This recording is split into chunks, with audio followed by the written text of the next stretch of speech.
In truth, you only delay the inevitable, lengthening your fleeting lives by the smallest of margins.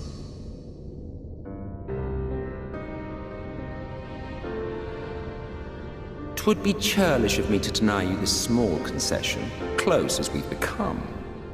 Foolish and misguided though you are not without charm. Each and every one of you is possessed of a noble heart.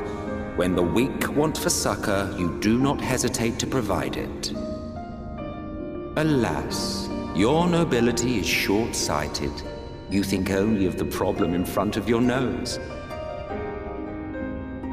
A limitation of your ephemeral existence. Our lives may seem short and insignificant to the likes of you, but one does not need to be an eternal being to achieve lasting change. If I may stop you there, I do not claim that we Ascians are special. That is another misconception. In the beginning, everyone lived nigh for eternity. Such was the natural order of things. But like so much else, this was taken from you.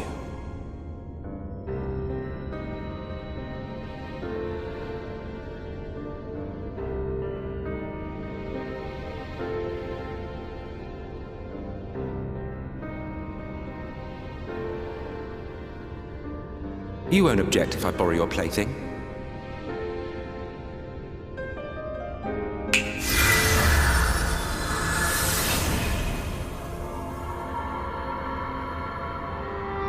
In the distant past, when the world was one and whole, a great calamity threatened all life.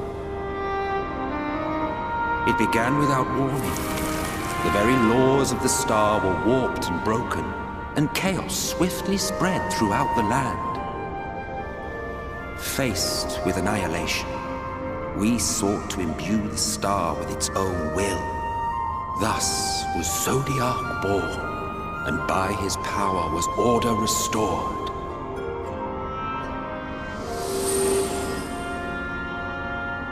Ere long, however, thankless fools began to fear that Zodiac's might was too great, and so they conjured another to keep him in check.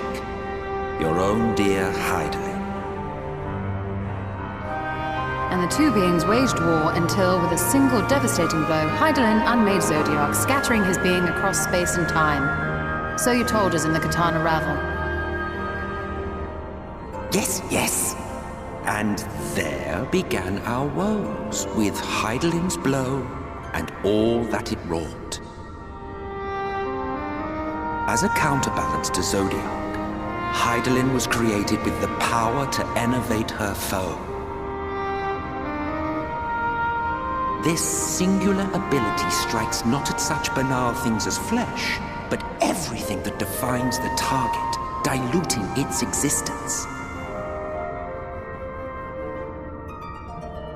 For example, were she to strike you,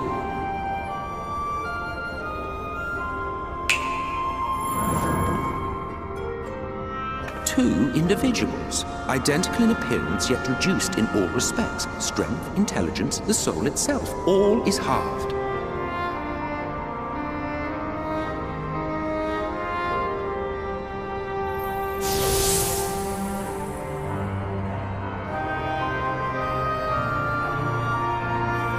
Do you see? This self-same fate befell not only Zodiac, but the very star.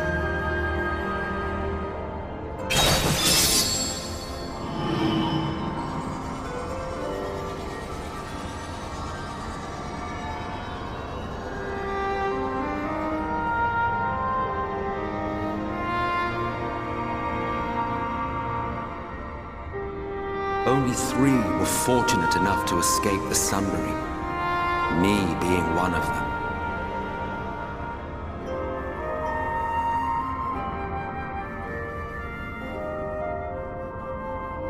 When I beheld the shattered remnants of our home, I knew deepest despair.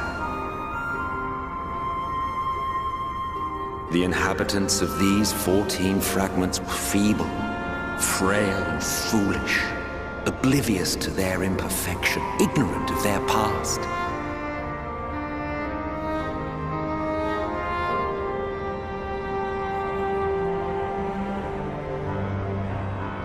Malformed creatures thrashing blindly about, pitiful, disturbing, depressing. So, we took it upon ourselves to rejoin the worlds. But in our eagerness and, I confess, our ignorance, we erred and made a useless void of the 13th.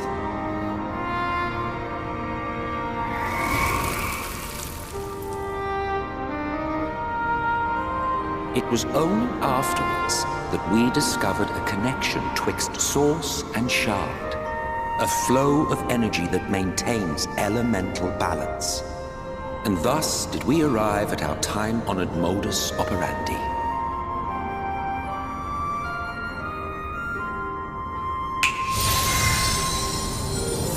From a purely Ascian standpoint, it could be said that what you seek to do is only logical. But that would be to ignore the immeasurable destruction wrought with each rejoining. You have murdered millions, and this we cannot condone. By your fragmented existence, you continue to give rise to tragedies far crueler than any calamity.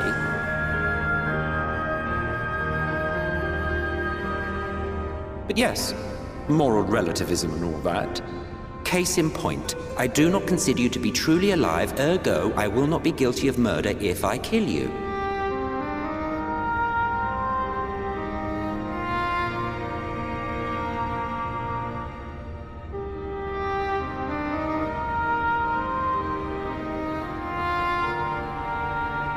Oh, don't look at me like that.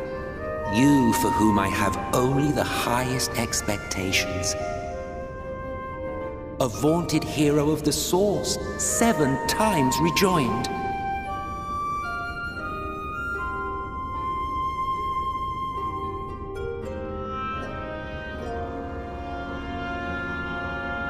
Long have I awaited one who might brave a path of lesser tragedy. A resilient soul able to endure the necessary pain. I dare to hope that my wait is over. So, finish your task and slay the Light Warden. Make proof of your usefulness, and then we may speak again.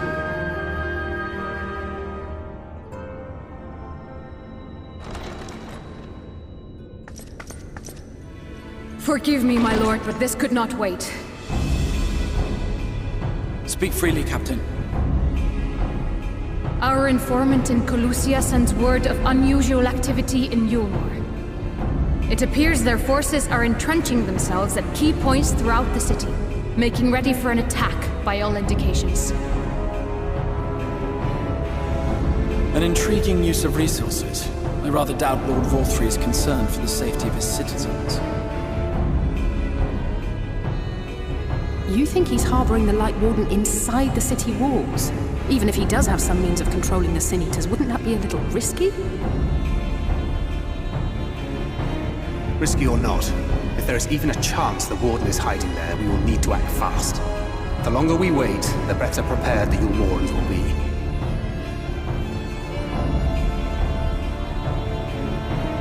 Agreed. See to your preparations then and make for Colusia. God's willing, this hunt will be the last. Let us see it through to the end.